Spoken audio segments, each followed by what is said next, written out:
pasti semuanya bersuka cita. Puji Tuhan, hari ini kita akan bersama-sama beribadah di hari Jumat tanggal 5 November 2020. Mari kita awali ibadah pagi ini dengan bersama-sama masuk dalam doa. Bapa di dalam surga, kami bersyukur, kami berterima kasih atas kasih dan penyertaan Tuhan. Terima kasih atas berkat-berkat yang Tuhan curahkan di dalam hidup kami. Sebentar kami akan beribadah bersama Tuhan. Kiranya Engkau mempersiapkan hati dan pikiran kami sehingga kami fokus kepada Tuhan. Berkatilah anak-anak-Mu ini Tuhan. Di dalam nama Tuhan Yesus kami berdoa. Amin. Mengawali ibadah pagi ini, Miss mengajak anak-anak untuk bersama-sama memujikan nama Tuhan melalui pujian Memasuki Gerbangnya. Kita pujikan dengan semangat ya.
Amin.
selamat pagi anak-anak.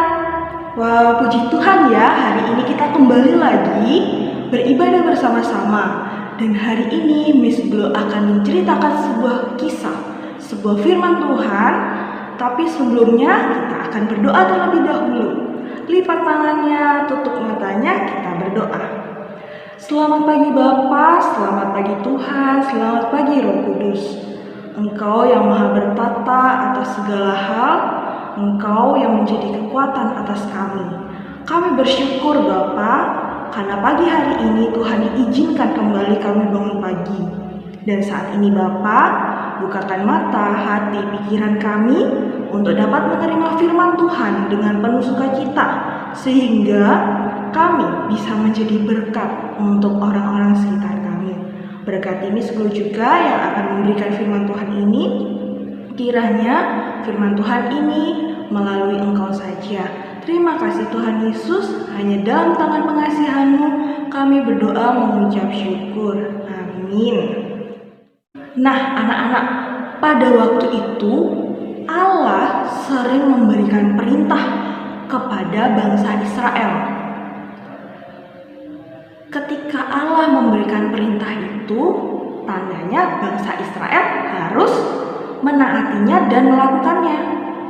Ketika bangsa Israel itu tidak bisa menaati atau melakukan perintahnya, apa yang akan terjadi? Benar sekali, tentu saja bangsa Israel akan mendapatkan akibatnya. Sama seperti anak-anak, kalau anak-anak tidak taat, tidak nurut, tidak melakukan perintah dari mama papa atau miss dan mister atau orang dewasa lainnya, pasti mendapatkan apa? Benar sekali, mendapatkan hukuman. Begitu juga dengan Miss Glo. Kalau Miss Glo tidak taat, tidak nurut, Miss Glo juga akan mendapat hukuman. Seperti itu ya. Nah, pada pelajaran minggu lalu, jika anak-anak ikut ibadah ya, kemarin yang Jumat lalu, firman Tuhannya yang disampaikan oleh Miss Ria, kita itu belajar tentang Allah memberikan 10 perintahnya kepada bangsa Israel. Nah, di mana 10 perintah itu ditulis di sebuah loh batu.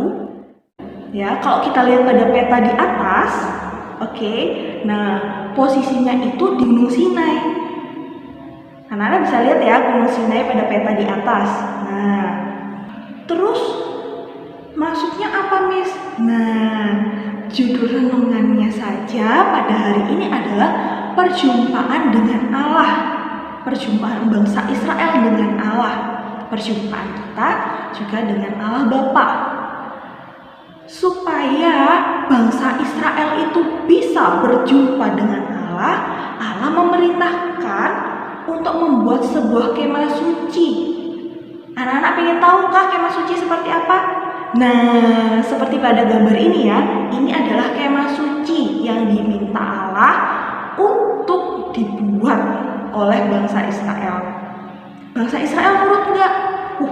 Nurut, tentu saja. Akhirnya dibuatlah kemah suci seperti ini, ya, seperti pada gambar.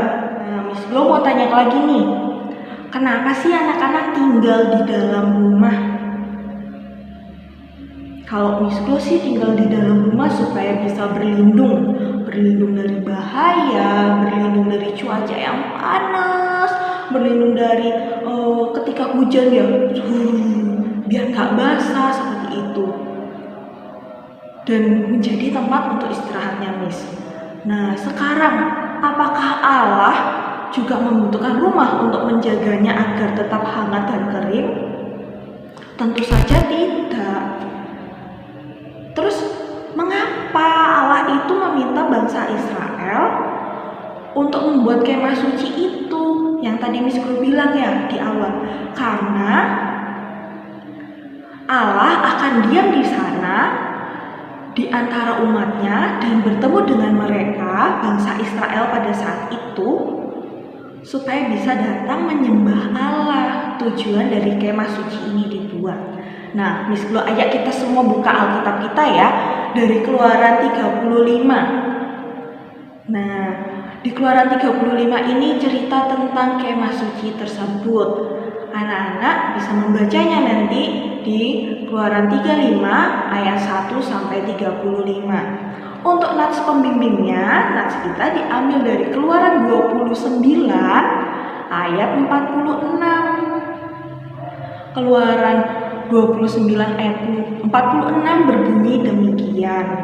Maka mereka akan mengetahui bahwa Akulah Tuhan Allah mereka yang telah membawa mereka keluar dari tanah Mesir, supaya Aku diam di tengah-tengah mereka. Akulah Tuhan Allah mereka. Nah, saat itu Musa mendapatkan perintah itu ya dari Tuhan, disuruh membangun kemah suci, dan Musa juga memberitahukan kepada bangsa Israel saat itu bahwa perintah Allah yang pertama itu adalah disuruh mereka akan bekerja untuk membangun kemah suci selama 6 hari. Karena pada hari yang ketujuh adalah hari Sabat, harinya Tuhan, hari waktunya beristirahat. Itu perintah yang pertama.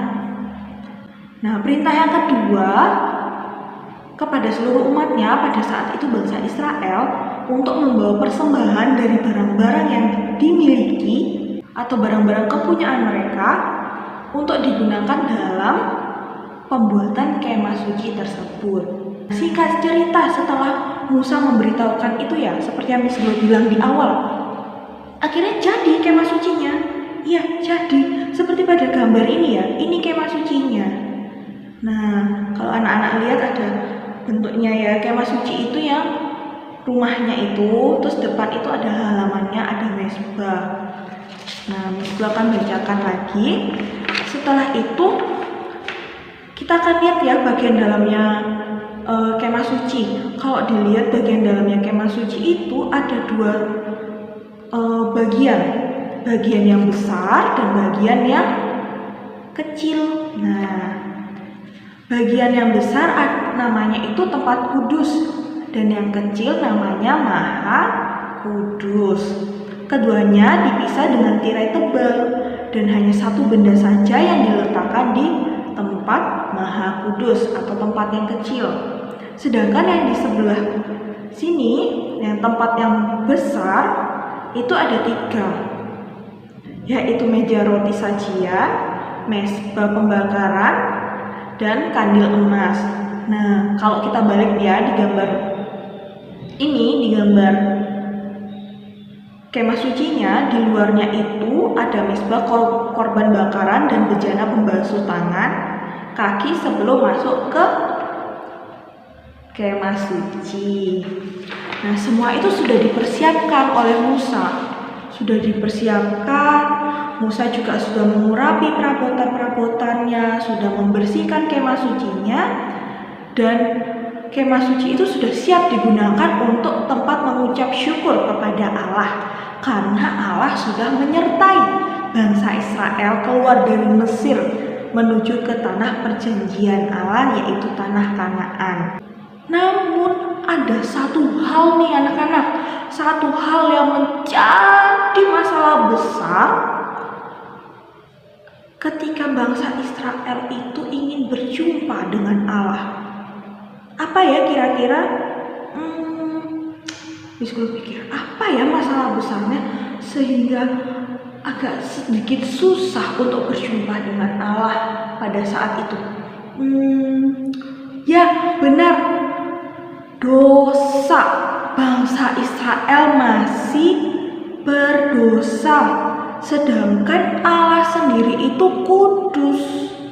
Jauh ya, bangsa Israel itu adalah manusia yang berdosa dan Allah itu kudus, jadi terpisah seperti itu. Nah, terus bagaimana bangsa Israel yang berdosa ini bisa ke Allah yang kudus? Pada saat itu tujuan Allah juga membangun kemah suci dan di depannya ada mezbah untuk pembakaran. dan tempat untuk mencuci tangan dan kaki sebelum masuk ke kemah suci, ada alurnya ternyata. Tujuannya itu adalah dengan pada saat itu mempersembahkan domba kecil. Domba kecil ya, domba kecil. Jadi masuk ke sana, orang-orang itu meletakkan tangannya di atas domba itu dan berkata, "Domba kecil, kau harus menggantikan aku dan menerima hukuman yang sebenarnya layak aku terima, karena aku telah melanggar hukum Allah. Aku tidak dapat datang ke hadiratnya hingga dosaku ditutupi." Nah, setelah berkata demikian, domba itu akan dibunuh dan darahnya akan disiramkan ke mezbah itu sebagai bentuk untuk pengakuan dosa bangsa Israel saat itu. Maka dari situ bolehlah bangsa Israel mencuci tangannya, kakinya, dan masuk ke kemah suci untuk bertemu dengan Allah. Wah, susah ya Miss, kalau harus bertemu dengan Allah harus bawa domba kecil, mengucapkan bahwa domba kecil. Kayaknya susah ya. Iya. Nah, tapi ya anak-anak, puji Tuhannya, puji syukurnya, di zaman sekarang tidak perlu untuk membawa domba kecil. Syarat untuk bertemu Tuhan Yesus, syarat untuk bertemu Allah itu dengan membawa domba kecil, itu tidak perlu. Karena Yesus telah menanggung hukuman kita. Allah memberikan anaknya yang tunggal, Tuhan Yesus, untuk menebus dosa kita. Jadi kita tidak perlu membawa lagi domba kecil untuk dipersembahkan kepada Tuhan. Nah, jalan satu-satunya seseorang dapat datang kepada Allah dengan mengasihi dan mempercayai Yesus sebagai juru selamat. Karena dalam Yohanes 14 ayat 6 berbunyi demikian. Kata Yesus kepadanya, "Akulah jalan dan kebenaran dan hidup. Tidak ada seorang pun yang datang kepada Bapa kalau tidak melalui aku." Nah, seperti itu ya firman Tuhan hari ini, di mana kita melihat pada waktu itu bagaimana bangsa Israel harus berjumpa dengan Allah dengan cara membangun sebuah kemah suci, mempersembahkan domba sebagai korban untuk penebusan dosa.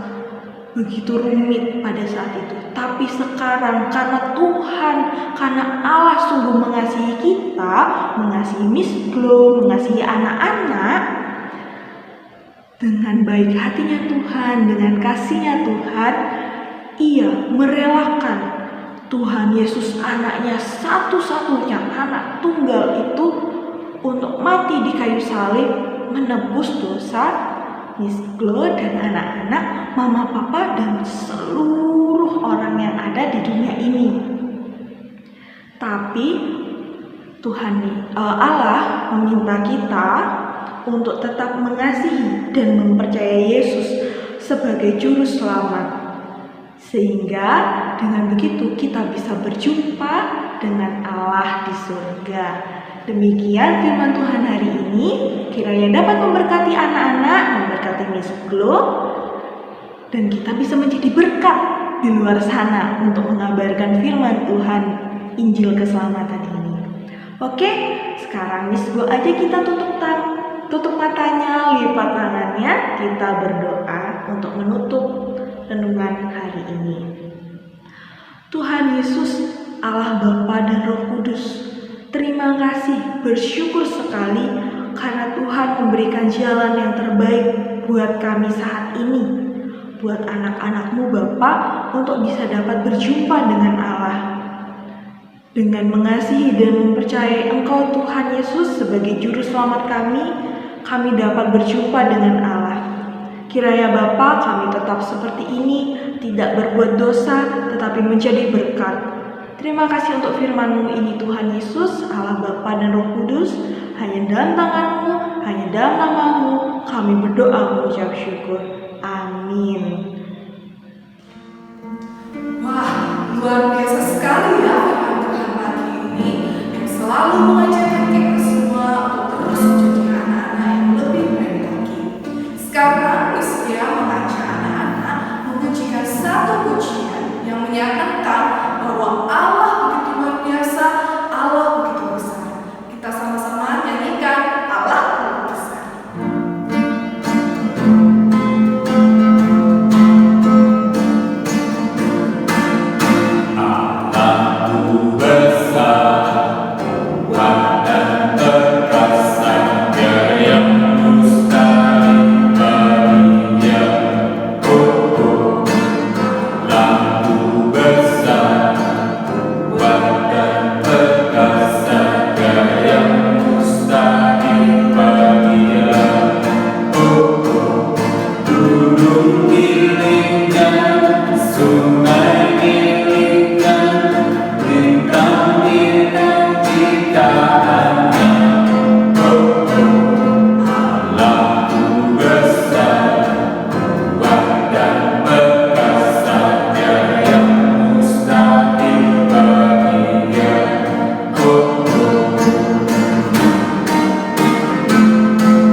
Cepet hari ya.